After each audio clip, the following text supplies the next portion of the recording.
एक बार की बात है, एक गुरु का एक शिष्य बहुत अधिक बोलने की आदत से परेशान रहता था। जब भी वह किसी से मिलने के बाद अपने दोस्तों के सामने उस व्यक्ति के बारे में अपने विचार देना शुरू कर देता, चाहे कोई उससे पूछे या नहीं। वह अपने आसपास की लगभग हर चीज के बारे में, आश्रम में रहने वाले लगभग हर छात्र और शिक्षक के बारे में अपनी राय बताता। उसकी अपनी सकारात्मक या नकारात्मक राय थी, जिसे वह बिना सोचे समझे लोगों के सामने रख देता। जब भी आश्रम में रहने वाला कोई अन्य छात्र उसके पास कोई समस्या लेकर आता, तो वह उसकी पूरी बात सुने बिना उसे सलाह देना शुरू कर देता। वह अक्सर अपने दोस्तों से कहता रहता था कि तुम इस काम को ऐसे करो, वह काम ऐसे ही करना चाहिए। उसे अपने आसपास की चीजों के बारे में जो भी आधा अधूरा ज्ञान था, वह बीच बीच में गपशप के दौरान बात करके उस ज्ञान का ढोंग करता था। उसकी इन्हीं हरकतों के कारण आश्रम के किसी भी छात्र या शिक्षक कभी उसे गंभीरता से नहीं लेते। अक्सर उसके साथ पढ़ने वाले छात्र उससे दूर रहने की कोशिश करते थे, क्योंकि वह उन्हें हर बात पर सलाह देता था। कोई नहीं चाहता था कि वह उनका दोस्त बने, हर कोई उससे दूर रहना पसंद करता था, और अक्सर आश्रम में रहने वाले अन्य छात्र उसकी पीठ पीछे उसकी इन आदतों के लिए उसका मजाक उड़ाते थे।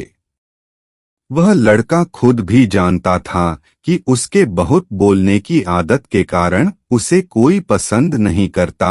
वह भी इस आदत को बदलना चाहता था, लेकिन चाहकर भी हर बात पर अपनी राय देने की आदत नहीं छोड़ पाता था। एक दिन वह अपने गुरु के पास गया और अपनी सारी समस्या गुरु को बताई। गुरु ने कहा, बेटा, वही व्यक्ति जरूरत से अधिक बोलता है जो सोचता है कि वह सब कुछ जानता है। ऐसा व्यक्ति जो मानता है कि वह बहुत कम जानता है और अभी भी बहुत कुछ सीखना है, वह कभी भी अधिक नहीं बोलता है और न ही अपनी राय देता है। तो पहले अपने अंदर से यह अभिमान दूर करो कि तुम सब कुछ जानते हो। शिष्य ने गुरु के सामने सिर झुकाया। गुरु ने कहा, बेटा, मैं एक दिन में आपकी बहुत ज्यादा बात करने की आदत एकदम से खत्म नहीं होगी। आपको धीरे धीरे अपने अंदर से ये आदत खत्म करनी होगी। लेकिन मैं तुमको यह जरूर बता सकता हूँ कि तुम्हें किन मौकों पर चुप रहना चाहिए ताकि तुम खुद को दुखी होने और किसी बड़ी परेशानी में पड़ने से बच सको। शिष्य ने गुरु की बात से सहमत होते हुए हाँ में सिर हिलाया। गुरु ने कहा, बेटा, इन 5 अवसरों पर प्रत्येक व्यक्ति को अपना मुंह बंद रखना चाहिए। 1. जब आपको लगे कि आपकी बातों से कोई आपकी भावनाओं को नहीं समझ सकता, तो उस समय आपको चुप रहना चाहिए। अक्सर हम अपने दुख दर्द लोगों को बताना शुरू कर देते हैं, जबकि हमारे आसपास रहने वाले ज्यादातर लोगों को इस बात से कोई फर्क नहीं पड़ता कि हमारे जीवन में क्या चल रहा है। हर व्यक्ति को केवल अपनी परवाह है। वह केवल अपने बारे में बात करना चाहता है, वह केवल अपने बारे में सुनना चाहता है। उसे हमारे जीवन की परेशानियों की परवाह नहीं होती और वह हमारे बारे में सुनना नहीं चाहता है। वह आपकी दुखद कहानी 1 या 2 बार सुन सकता है, लेकिन उसके बाद वह आपसे दूर भागना शुरू कर देगा, क्योंकि कोई भी दुखी होना पसंद नहीं करता है। किसी को भी एक उदास और असहाय व्यक्ति के साथ नहीं चाहिए होता है। इसलिए अपने कुछ करीबी दोस्तों और परिवार के अलावा किसी को भी अपनी परेशानी कभी न बताएं, क्योंकि अक्सर वे आपकी बातों को समझने के बजाय उनका मजाक उड़ाते हैं। दूसरा, जब आपको नहीं पता कि किसी विशेष अवसर पर क्या कहना है या आपको किसी विशेष घटना के बारे में केवल आधा अधूरा ज्ञान है, तो ऐसे अवसर पर भी आपको चुप रहना चाहिए।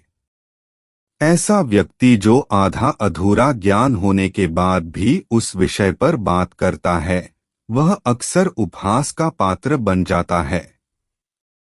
ऐसे व्यक्ति को कोई भी गंभीरता से नहीं लेता है। केवल वही व्यक्ति अपनी बात प्रभावी ढंग से रख सकता है जिसे उस विशेष घटना या विषय का गहरा ज्ञान हो। इसलिए यहाँ वहाँ से प्राप्त आधी अधूरी और अनपरखी जानकारी के आधार पर कभी भी लोगों को समझाने की कोशिश नहीं करनी चाहिए। 3, गुरु ने कहा, जब कोई व्यक्ति आपके सामने किसी तीसरे व्यक्ति की बुराई कर रहा हो तो ऐसी स्थिति में आपको चुप रहना चाहिए। आपको कभी भी ऐसी नकारात्मक बातचीत का हिस्सा नहीं बनना चाहिए, क्योंकि आज वह व्यक्ति जो कर रहा है आपके सामने किसी तीसरे व्यक्ति की बुराई, कल किसी और के सामने आपकी भी बुराई करेगा, और इस बात की अधिक संभावना है कि आज आपने जिस तीसरे व्यक्ति की बुराई की है उसे भी इस बात का पता चल जाते तो आप पर ही मुसीबत आ सकती है। इसलिए जब भी कोई किसी दूसरे व्यक्ति की बुराई करे या उसके गलत समय का मजाक उड़ाए, तो आपको बस उसकी बात सुननी है, अपनी कोई राय नहीं देनी है। अगर आप ऐसा करें तो भविष्य में आपके लिए समस्याएं खड़ी हो सकती हैं। 4, गुरु कहा, जब कोई आप पर क्रोध और घृणा से चिल्लाता है, आपका अपमान करने की कोशिश करता है, तो ऐसी स्थिति में आप दूसरे व्यक्ति की क्रोध और घृणा को चुप रहकर कम कर सकते हैं।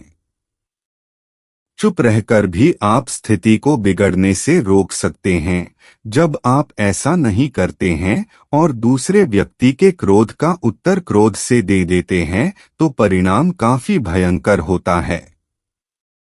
यदि आप उस समय चुप रहते हैं तो यह बात उस क्रोधी व्यक्ति के दिल में महसूस होती है। जब क्रोध शांत हो जाता है तो वह अपनी गलती पर पछताता है और इस बात की भी संभावना बढ़ जाती है कि को आगे आकर आपसे माफी मांगे अपनी गलती के लिए। और अगर वह माफी नहीं मांगता है तो वह अंदर से दोषी महसूस करने लगता है और फिर अगली बार आप पर गुस्सा करने या नफरत करने से पहले कई बार सोचता है। लेकिन आपको हर हाल में या हर समय चुप भी नहीं रहना चाहिए। अगर कोई गलत कर रहा है तो उसका जवाब आपको देना चाहिए, क्योंकि कुछ लोग ऐसे भी होते हैं जो हमारी खामोशी को हमारी कमजोरी समझते हैं। गुस्से में चुप रहने का यह तरीका केवल परिवार, करीबी रिश्तेदारों और कुछ करीबी दोस्तों के लिए ही सही है, हर इंसान के लिए नहीं। अगर आप हर जगह खामोश रहने लगें तो इसका गलत इस्तेमाल भी हो सकता है। 5, गुरु ने आगे कहा, 5वां, जब कोई व्यक्ति अपने जीवन की कोई दुखद घटना या अपने जीवन की परेशानी साझा कर रहा हो, ऐसे में आपको चुप रहना होगा और सिर्फ उसकी बातों को सुनना होगा। ज्यादातर लोग ऐसे हैं कि उनके सामने किसी ने उनकी समस्या सुनाई नहीं कि उन्होंने समाधान देना शुरू कर दिया। हालांकि जब कोई व्यक्ति अपनी समस्या हमारे साथ साझा कर रहा है तो वह हमसे किसी सुझाव की उम्मीद नहीं करता है, वह चाहता है कि हम उसकी बात ध्यान से सुनें। क्योंकि जब हम उनकी बात सुनते हैं उस व्यक्ति को आंतरिक शांति मिलती है, उसे लगता है कि कोई मेरी बातों को समझता है। अधिकांश समय जब लोग अपनी समस्याओं को हमसे साझा करते हैं तो वे हमें केवल अपनी बात बताना चाहते हैं, वे हमें से किसी भी प्रकार की सलाह नहीं चाहते, क्योंकि वे पहले से ही सभी तरह की सलाह जानते हैं जो हम उन्हें देने जा रहे हैं। मुसीबत के समय किसी व्यक्ति को सांत्वना देने का सबसे अच्छा तरीका उस व्यक्ति की बात को ध्यान से सुनना है। जब हम बिना ध्यान दिए लोगों की बातों को ध्यान से सुनते हैं, बिना किसी सलाह के, तब उनकी आंखों में हमारे लिए सम्मान और स्नेह का भाव पैदा हो जाता है। उन्हें लगता है कि हम अधिक गंभीर, बुद्धिमान और शांत दिमाग वाले लोग हैं। इसलिए अब जब भी कोई अगली बार आपको अपनी समस्या बताए, तो बस उसकी बातों को ध्यान से सुनें। और जब तक वह आपसे न मांगे, उसे किसी प्रकार की सलाह न दें। गुरु ने कहा, मेरी एक बात हमेशा याद रखना, जब आप कम बोलते हैं तो लोग आपकी ओर अधिक आकर्षित होते हैं कि आप कौन हैं और आप क्या सोचते हैं। शिष्य ने हाँ में सिर हिलाया। शिष्य अब गुरु के शब्दों को समझ गया था कि किन परिस्थितियों में उसे चुप रहना चाहिए। उसने यह भी सीखा था कि कम बोलने से वह आश्रम में अपनी प्रतिष्ठा वापस पा सकते हैं। उसने गुरु को धन्यवाद दिया और वहां से चला गए।